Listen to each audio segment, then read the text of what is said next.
أعوذ بالله من الشيطان الرجيم. بسم الله الرحمن الرحيم.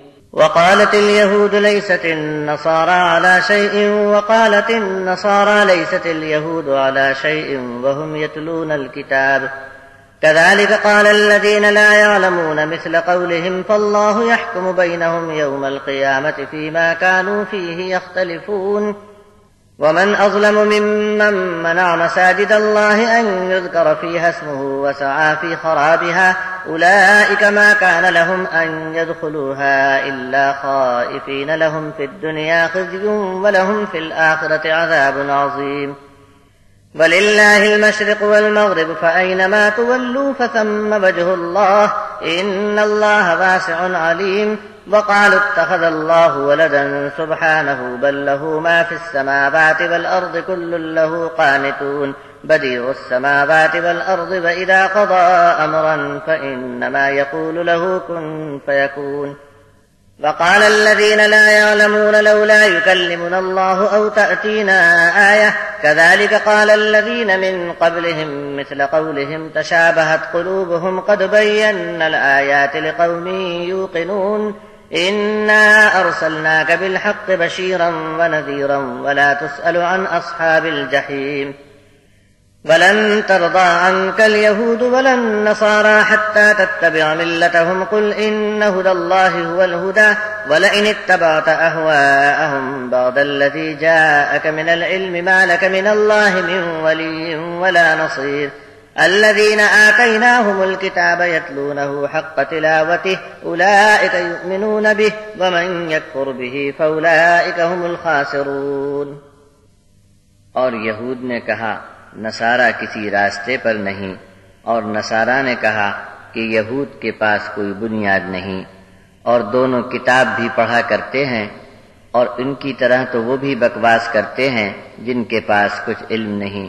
اب اللہ ہی قیامت کے دن ان سب جھگڑوں کا فیصلہ فرمائے گا.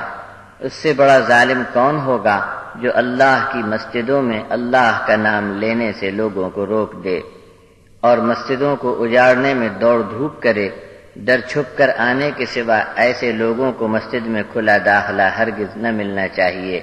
ان کو دنیا میں ذلت ہے اور آخرت میں ان پر بڑی مار ہے. مشرق و مغرب سب اللہ کا ہے، تو تم جس طرف بھی منہ کرو گے اللہ کا جلوہ وہیں پاؤ گے. برحق بات ہے کہ اللہ بڑی گنجائش والا اور سب خبر رکھتا ہے. اور کہتے ہیں کہ اللہ اولاد رکھتا ہے، پاک ہے وہ اس عیب سے، بلکہ آسمان اور زمین میں جو کچھ ہے سب کا سب اسی اکیلے کا ہے. سب کے سب اس کے حکم میں مجبور ہیں. نیا نکالنے والا بنا کر آسمانوں اور زمین کو، اور جب فیصلہ کرتا ہے کسی بھی کام کا بس صرف کہہ دیتا ہے کہ ہو جا، اور بس وہ چیز ہو جاتی ہے. اور جو نہیں جانتے کہتے ہیں اللہ ہم سے بات کیوں نہیں کر لیتا یا ہم کو آ جائے کوئی نشانی. اسی طرح کی بات ان کے اگلے لوگ بھی کر چکے ہیں. ان کے دل آپس میں بہت ہی ملتے جلتے ہیں. جنہیں یقین لانا ہے ان کے لیے تحقیق ہم نے نشانیاں بیان کر دی ہیں.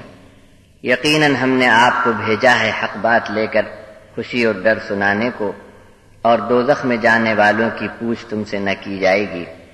اور ہرگز خوش نہ ہوں گے تم سے یہودی اور نصارہ جب تک تم بھی ان کی ملت کے تابع نہ ہو جاؤ. تم کہو کہ اللہ چلائے جس پر وہی سیدھا راستہ ہے، اور اگر تم ان کی پسند پر تھوڑا سا بھی چلے اس کے بعد کہ تمہارے پاس علم آ چکا تھا تو پھر تم کو بھی اللہ کی پکڑ سے بچانے کے لیے کوئی ولی اور مددگار کام نہ آئے گا. جن لوگوں کو ہم نے کتاب دی ہے وہ تو اس کو اسی طرح پڑھتے ہیں جو حق ہے پڑھنے کا. یہی لوگ کتاب پر ایمان رکھنے والے ہیں، اور جو منکر ہوا اس کا تو ایسے لوگوں کا بڑا نقصان ہوگا.